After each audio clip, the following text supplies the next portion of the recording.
ஓம் பிரபன்னபாரிஜாதாய தோத்ரவேத்ரைகபாணயே ஞானமுத்ராய கிருஷ்ணாய கீதாமிருததுஹே நமः.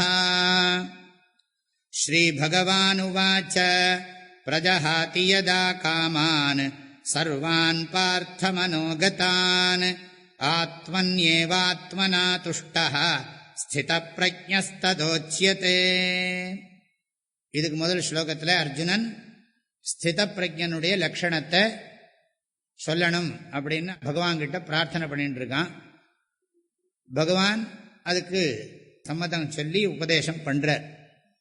ஸ்ரீ பகவான் உவாச்ச, பகவான் உபதேசம் பண்ணுகிறார். ஸ்திதப்ரஜ்ஞனுடைய ஸ்வரூபம் என்ன, லட்சணம் என்ன அப்படின்னு கேட்டா, முதல்ல இதை எடுத்துக்கணும். ஆத்மனியேவ ஆத்மனா துஷ்டஹா, அவன் தன்னில் தான் திருப்தியோட இருக்கிறான். வேதாந்த சாஸ்திரத்தோட உபதேசம் ஆத்மா ஆனந்த ஸ்வரூபம்.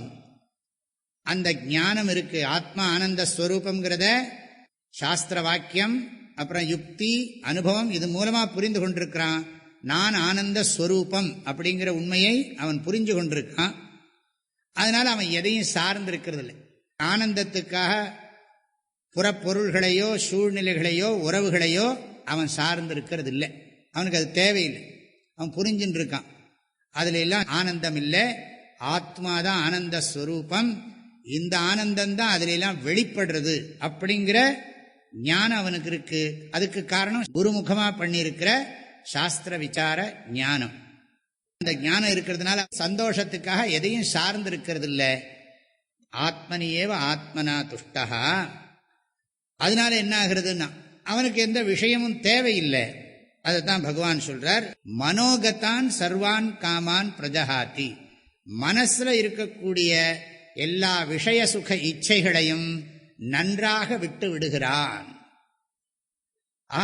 ஆத்மாவே ஆனந்தம் தெரிஞ்சதுனால்தான் விட முடியுது. இல்லாட்டி ஆனந்தம் வெளியில இருக்கோன்னு எதையா தேடின்னு இருக்கும். இவனுக்கு ஆத்மாவே ஆனந்த ஸ்வரூபங்கிற உண்மையை தெரிந்து கொண்டதுனால மனோகதான் சர்வான் காமான் பிரஜஹாதி. வெளியில இருக்கிற விஷயம் இல்லை, உள்ள இருக்கிற விஷய சுக இச்சை, விஷயங்களை எல்லாம் அனுபவிக்கணுங்கிற அந்த ஆசையை அறவே நீக்கிவிட்டான். ஆரா இயற்கை அவா நீப்பின் அந்நிலையே பேரா இயற்கை தரும்னு திருவள்ளுவர் சொன்னதற்கு இணங்க இந்த குறளுக்கும் இந்த ஸ்லோகத்துக்கும் சம்பந்தம் இருக்கு. அதை புரிஞ்சுக்கணும். சர்வான் காமான் பிரஜஹாதி. அப்போ அவன் ஸ்தித பிரஜ்ஞன் என்று சொல்லப்படுகிறான். ஒட்டுமொத்தமா சொல்லிவிட்டார். இதை விளக்கி சொல்ல போறார் பகவான். இது இப்படி படிக்கணும். யதா மனோகதான் சர்வான் காமானு பிரஜஹாதி. பார்த்தங்கிறது கூப்பிடுறதா அர்த்தம் பண்ணிக்கணும்.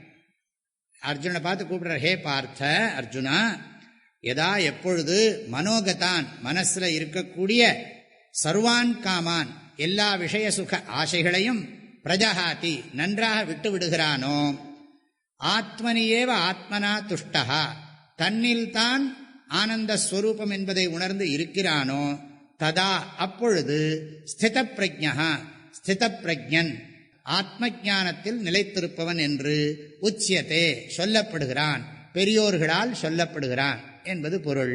அனைவருக்கும் மனமார்ந்த நல்வாழ்த்துக்கள். ஹரி ஓம்.